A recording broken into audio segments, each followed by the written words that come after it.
Voilà, donc on va parler maintenant des alphabets d'ici et d'ailleurs. C'est en relation avec le petit exercice où j'ai fait apparaître des lettres en tibétain.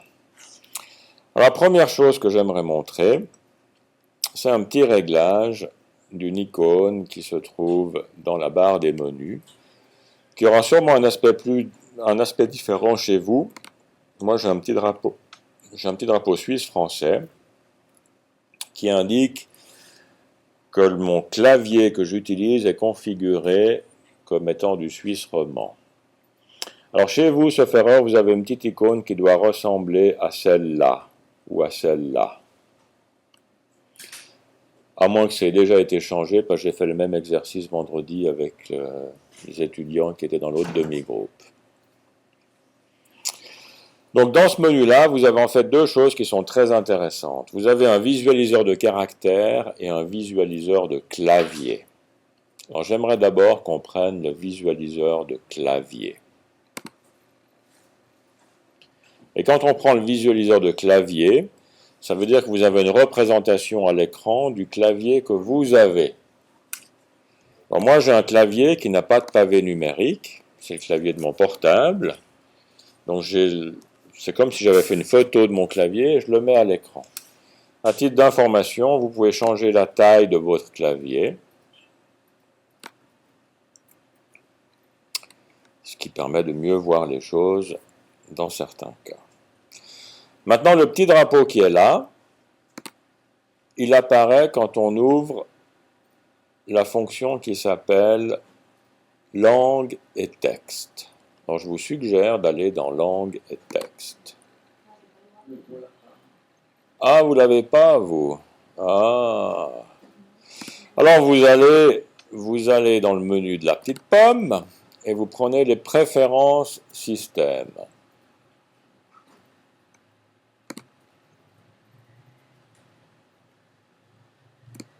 Et vous avez accès à tous les réglages de votre système. Et vous avez dans ces préférences système quelque chose qui s'appelle langue et texte. Et là, vous devez la voir. Vous cliquez là-dessus. Et vous tombez sur différents onglets. Un qui s'appelle langue. Et cette liste de langues, c'est l'ordre qui sera utilisé pour faire les vérifications orthographiques. Alors je sais que vous avez du coréen qui est en 3e position. Je vous suggère de ne pas toucher ça. Et tout à droite, vous avez la méthode de saisie, le 4e onglet. Et dans cette méthode de saisie, je vais mettre ça un petit peu plus bas, vous avez une liste de claviers. Là, on ne parle pas de langue, on parle de clavier. Alors, je ne sais pas dans quel ordre c'est représenté chez vous, mais si vous mettez par exemple une coche à côté du français, ça veut dire que vous allez activer le clavier français sur votre poste. Normalement, vous devez avoir la coche sur Suisse roman, c'est le clavier suisse roman, c'est le petit drapeau suisse, petit drapeau français.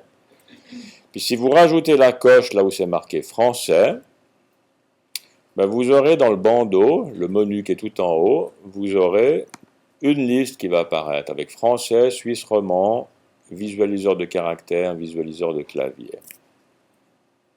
Et vous pouvez rajouter des claviers comme ça.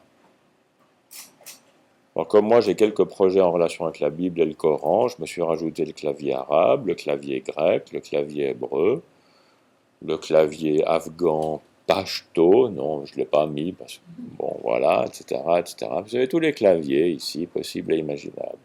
Bon, soyez prudents quand vous faites ça, hein, parce que suivant ce que vous faites, ça va changer la configuration de votre clavier. Et après, vous ne pouvez plus taper en français, ce qui peut être embêtant. Voilà. Donc une fois qu'on a fait ce choix, on ferme cette fenêtre.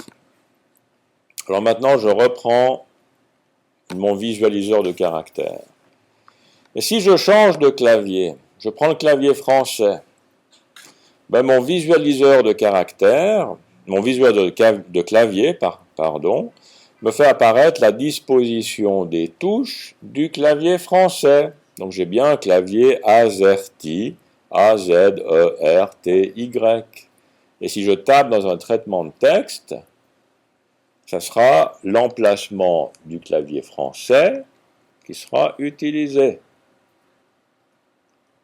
Okay, donc pour ceux d'entre vous qui sont d'origine française, qui ont l'habitude de taper à l'aveugle et très vite avec un clavier français, vous pouvez le régler en clavier français ici, puis taper à l'aveugle. Enfin bon, comme vous êtes plusieurs à utiliser ces machines, soyez compréhensifs avec les autres. Donc ça change la disposition des touches. Je reviens maintenant au clavier suisse roman.